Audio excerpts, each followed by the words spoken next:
اس خطے کا خاصہ ہے. نہیں تو انڈیا اس خطے میں نہیں ہے. وہاں ڈیموکریسی چل رہی ہے, وہاں بھی ڈیفائنس ہے, حکم عدولی موجود ہے, لیکن ڈیموکریسی تو وہاں پہ بڑی بڑی پاورفل ہے, دنیا کی سب سے بڑی ڈیموکریسی. اور نہیں یہ بات نہ بتائیں ان کو, بھارت تو مریخ کا حصہ ہے, وہ تو اس بر اعظم میں ہے ہی نہیں ہے. کم از کم ایک بار تو انڈیا میں مارشاء اللہ لگتا, ایک بار بھی نہیں لگا یار. ہاں ویسے یہ ایک دلچسپ بات ہے کہ انڈیا میں ایک بھی مارشل لاء نہیں لگا, تو اس کی دو وجوہات ہیں. ایک تو یہ کہ جمہوریت پہلے دن سے ہی وہاں پر اپنی جڑیں قائم کر چکی ہے. دوسرا, انڈیا بہت بڑا ملک ہے, مارشل لاء کبھی بہت بڑے ملکوں میں نہیں آتا. چھوٹے چھوٹے ممالک ہوتے ہیں جو ایزی ٹو مینج ہوتے ہیں. زیادہ بڑا ملک وہ تو انڈیا جتنی مطلب 1.25 ارب آبادی, کون سی فوج ہے جو 1.25 ارب آبادی کو کنٹرول کرے گی؟ اور سر جی چاہے آدھے گھنٹے کے لیے آئے ضرور. نہیں, آدھے گھنٹے کے لیے تو ایسے ہی مذاق والی بات ہے. پاکستان بھی کوئی چھوٹا ملک نہیں ہے, پاکستان بھی 5واں بڑا ملک ہے دنیا کا, لیکن انفارچونیٹلی یہاں پر 3-4 دفعہ یہ تجربہ ہو چکا ہے. اور یہی وجہ ہے کہ یہ تجربہ کامیاب نہیں رہتا.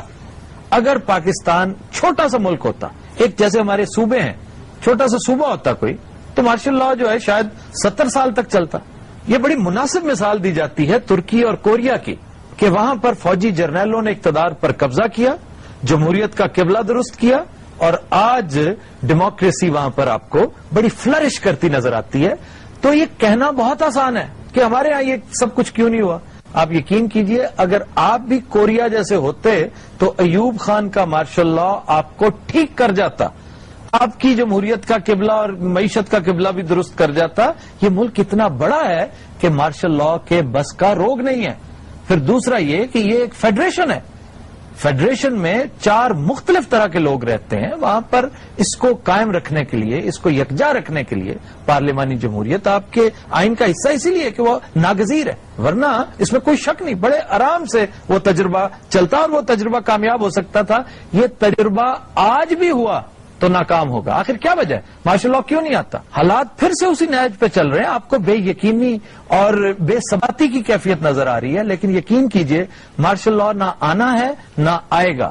اس لیے کہ مارشل لاء لگانے والوں کو بھی یا فوجی ڈکٹیٹرشپ لانے والوں کو بھی اس بات کی سمجھ ہے, اور آپ سے زیادہ سمجھ ہے, کہ یہ ان مینیجیبل موب بن جاتا ہے. اس کی ڈیموکریسی کو فائن ٹیون کرنے کے لیے بہرحال کسی حد تک کسی نہ کسی شکل میں ڈنڈے کی ضرورت ہے, چاہے وہ عدلیہ کا ہو, چاہے وہ فوج کا ہو, یا عوام کا اپنا ہو. آئیڈیل تو یہ تھا کہ یہ ڈنڈا عوام کے پاس ہوتا, کہ اگر آپ میرے معیار پہ پورے نہیں اترے تو میں نیکسٹ ٹائم آپ کو ووٹ ہرگز نہیں دوں گا. اس سے بڑا ڈنڈا کیا ہوتا ہے؟ کیوں جنرل صاحب؟ یہ آئیڈیل سچویشن ہے, اگر یہ ہو جائے تو رونا کس بات کا ہے پھر؟ جی جناب, آپ کچھ کہنا چاہ رہے ہیں؟ اسٹیبلشمنٹ نے کبھی بھی سول لیڈرشپ کو آگے نہیں آنے دیا. ہمیشہ جمہوریت جب بھی آئی ہے اس پہ اتنے زیادہ شب خون مارے گئے ہیں کہ عوام اپنی آواز کو ترقی کی راہ طرف لے کے نہیں جا سکے. جنرل صاحب آپ کی طرف اشارہ ہے, بڑا ہاتھ تھولا رکھ کے بات کی ہے انہوں نے. آپ لوگ کال کرتے کہ جو سویلین گورنمنٹ ہے ہماری کرپٹ ہے, آئیے ہمیں بچائیں, پھر ہم کیا کریں؟ یا آپ کا تماشا دیکھیں یا کہ آپ کے اوپر حکومت کریں. بڑا گویا کمال بھایا ماننا واسطے بہت ساری تالیاں بجاؤ جی. بہت اچھی گل تھی کی, لیکن جنرل صاحب نے پھر ساڈے تے پا دی کہ تسی آپ ہمیں بلاتے ہیں. میرے کہنے تے تسی کدی محلے چ نہیں آئے. عوام کی بات ہو رہی ہے, آپ کی بات نہیں ہو رہی. تو میں کی پرندہ بڑے بڑے جڑے ریٹائرڈ افسر نے نا جناب, انہوں نے کول بیٹھ کے بسکٹ چک لو تو مائنڈ کر دیں. بھائی میں بات کر رہا ہوں, تم بسکٹ اٹھا رہے ہو, میں ڈسٹرب ہو رہا ہوں. جناب محترم میری بات کا برا نہیں ماننا, آپ بولا کرنے لگتا, آپ تصویر اتروا رہے ہیں. میں آپ کی کسی بات پہ ناراض نہیں ہوں, مجھے تو آپ کی معصومیت پہ پیار آتا ہے. جی جنرل صاحب, جس طرح 11 سال پہلے نواز شریف کی معصومیت پر آپ کو بڑا پیار آیا تھا. جی صاحب, آپ کو کوئی مسئلہ ہے یا محض عادتاً صحافی بننے کی کوشش کر رہے ہیں؟ اور نہیں سر, میں نے آپ کے ساتھ مسئلہ پیدا کر کے غائب ہونا ہے. مجھے کیا ضرورت ہے آپ کے ساتھ مسئلہ پیدا کرنے کی؟ سر جی میرا بھی آپ سے ایک سوال ہے, یہ جنرل ریٹائر کیوں نہیں ہوتے؟ یہ ہمیشہ جنرل حمید گل ہی رہتے ہیں. یہ کبھی نہیں سنا کہ کمشنر حمید گل, ایڈیٹر حمید گل, ڈائریکٹر حمید گل, یہ ہمیشہ جنرل ہی رہتے ہیں. بہت آنر کی بات ہے ملک صاحب, سابق جنرل ہونا اتنی ہی آنر کی بات ہے جتنا کا حاضر سروس جنرل ہونا, لیکن سابق منسٹر ہونا is very pathetic. اب ملک صاحب ذرا دھیان نال جنرل صاحب ہوں دبکے مارن تے آ گئے جے اور اگلا دبکا تھی سہن جوگے ہے نہیں تو کوٹ ٹھلا ہو جانا ہے. آپ پچھلے 2 شوز سے بھانڈزم کر رہے ہیں. تو آپ 60 سال سے جو جرنلزم کر رہے ہیں وہ کسی نے آپ کو روکا؟ خواتین حضرات we'll take a break. Stay with us. Welcome back. خواتین حضرات مانگنے اور مانگتے چلے جانے کی روایت صدیوں پرانی ہے. ہمارے ہاں یہ سلسلہ قرون اولیٰ سے چل رہا ہے کیونکہ اس خطے پر شروع ہی سے شہنشاہوں کی، بادشاہوں کی، راجوں، مہاراجوں اور سرداروں کی حکومت رہی ہے. بلکہ سچ پوچھئے تو قبضہ رہا ہے کسی نہ کسی شکل میں. ہیوز اور ہیو ناٹس کی جو تخصیص ہے وہ موجود رہی ہے اور یوں سمجھیے کہ یہاں کے 95% عوام جو ہیں وہ ہمیشہ ہیو ناٹس میں رہے ہیں، جبکہ ہیوز جو ہیں وہ فقط 5% لوگ تھے جنہوں نے مختلف ذرائع سے، مختلف طریقوں سے ان لوگوں پہ قبضہ کیا، ان لوگوں پر راج کیا اور انہیں اپنا تابع فرمان بنا کر رکھا. اس روایت نے کیا کیا اثرات ہمارے تمدن پر، ہماری تہذیب پر مرتب کیے، اس کی تفصیل کچھ اس طرح سے ہے کہ کمی کمین کا تصور، بھیک منگوں کا، گداگروں کی بہتات، پھر عزت نفس کا فقدان، پھر یہ کہ ترقی کی جو جبلت ہوتی ہے انسان کے اندر اس کا تقریباً خاتمہ. آپ نے دیکھا ہوگا کہ اکثریت ہمارے معاشرے کی وہ ترقی کرنا ہی نہیں چاہتی. ایک بڑا محاورہ بن چکا ہے کہ یہاں کا غریب رہنے پر مصر ہے، اس نے آگے نہ جانے کی قسم کھا رکھی ہے. یہ خواتین حضرات سارا سفر ہے جو گزشتہ ہزاروں سال سے کی جو ایک غلامی ہے، چاکری ہے، اس کا شاخسانہ ہے، یہ اس کا نتیجہ ہے.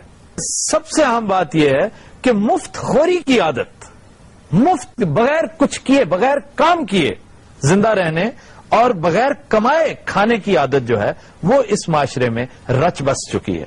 اس کی وجہ بھی یہی سلسلہ ہے جس کا اوپر تذکرہ کیا ہم نے. سر جی سیدھا کہو کہ ویلیاں کھان والے نے یہ گل تسی بالکل ٹھیک کی. انیاں ویلیاں کھان والے بندے نے کہ ویلے ہی رہندے نے. یار یہ کیا شروع کر دیا تم نے بیچ میں؟ انٹرپٹ ضرور کرنا تھا. واہ واہ واہ آفتاب صاحب اللہ تعالی زندگی دے. واہ واہ واہ چنگا رہے ہوں اردو چ بےزتی کرائی ہو اپنی. انٹرپٹ کیا ہے فضول آدمی. چنگا رہے ہوں. یہ انٹرپٹ اردو نہیں ہے. مینو تو یہ اردو ہی لگتی جناب. میں تو یار اردو کو آپ انگریزی کہتے ہیں، جو انگریزی ہو وہ اردو بن جاتی ہے. اردو چ نہیں کہتے تھینک یو جناب. یہ انگلش ہے. خدا را وہ رقوم جو آپ نے سیلاب زدگان کو دینی ہے وہ اس طرح سے نہ دیں کہ ایٹ رینڈم جا کر آپ پکڑاتے چلے جائیں اور جس کا کوئی ٹریک نہ ہو، جس کا کوئی ریکارڈ نہ ہو، جو آڈٹ نہ ہو سکتا ہو. یہ بڑا پریشان کن مرحلہ ہوگا. آگے چل کے آپ کو بھی مسائل ہوں گے اور ہمیں جو ایک موقع قدرت نے عطا کیا ہے کہ ہم ان لوگوں کو کام پر لگا سکتے ہیں. ان لوگوں کی عزت نفس جو ہے جو بری طرح مجروح ہو چکی ہے. دیکھیں لوگ کس طرح سے ہیلی کاپٹرز کے پیچھے بھاگتے ہیں، کس طرح سے پانی اور آٹا وصول کرتے ہیں، کیسے مدد کے. یہ وہ لوگ ہیں جو بڑے عزت دار لوگ ہیں. یہ محض بھک منگے اور گداگر نہیں ہیں جو آپ کو نظر آتے ہیں. اچھے خاصے ذمہ دار ہیں جن کی بھینسیں بہ گئی ہیں پانی میں، جن کا مال اسباب سارا زائل ہو چکا ہے، لیکن وہ بیچارے کیا کریں، وہ مجبور ہیں. ان کی عزت نفس کو اس وقت سہارے کی اشد ضرورت ہے. اگر آپ سمپلی انہیں دیتے چلے جائیں گے تو وہ بھی اسی صف میں آ کے کھڑے ہو جائیں گے. وہ بھی کہیں گے جی ٹھیک ہے، اگر یہی مروجہ طریقہ ہے تو ٹھیک ہے، ہم بھی لائن میں کھڑے ہیں اور اپنا لنگر لے رہے ہیں، اپنا راشن لے رہے ہیں. اس کے لیے ایک اور بڑی مثال ہے. زلزلہ جب 2005 میں آیا تھا اس وقت اسی طرح امداد دی گئی ایٹ رینڈم لوگوں کو کہ جیسے مثال کے طور پہ اگر آپ نے 1 کروڑ روپیہ کنزیوم کرنا ہے نا تو یقین کیجئے اس میں صرف اور صرف 25 لاکھ روپیہ استعمال ہوگا. 75 لاکھ روپے کا کوئی حساب کتاب نہیں ہوگا. اور یہ وہ 75 لاکھ روپیہ ہے جو نیسیسریلی کرپشن کی نظر ہوگا.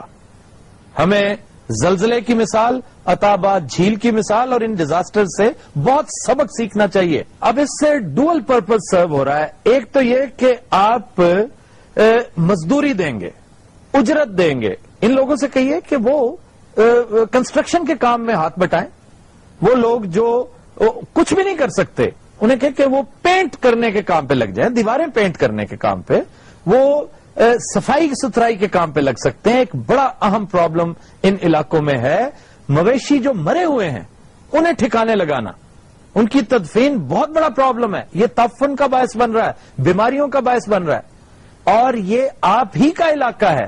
یہ آزمائش جو ہے آپ کی بھی ہے, اللہ تعالیٰ نے براہ راست تو آپ کو ڈالا ہے اس آزمائش میں. اس پر پورا اترنے کے لیے ضروری ہے کہ وہ کام جو آپ نے کبھی نہیں کیے وہ کریں, کیونکہ یہ آپ کے گھر کے کام ہے, اور اس کام کے عوض آپ کو اجرت ملے گی, آپ کو معاوضہ ملے گا. اور اگر خواتین بھی کام کرنا چاہ رہی ہوں تو اس ہاؤس ہولڈ کو, مثلا اگر آپ نے مہینے کا کسی کو 25,000 دینا ہے تو مین اینڈ وائف کام کرتے ہیں, تو آپ یوں کیجئے کہ آپ انہیں 50,000 دیں, ہر مہینے 50,000 دیتے چلے جائیں. یہ ایک بڑا مثبت اقدام ہے. اب امریکہ میں اگر آپ دیکھیں تو وہاں پر ایک دلچسپ نظام رائج ہے جیلوں میں. جب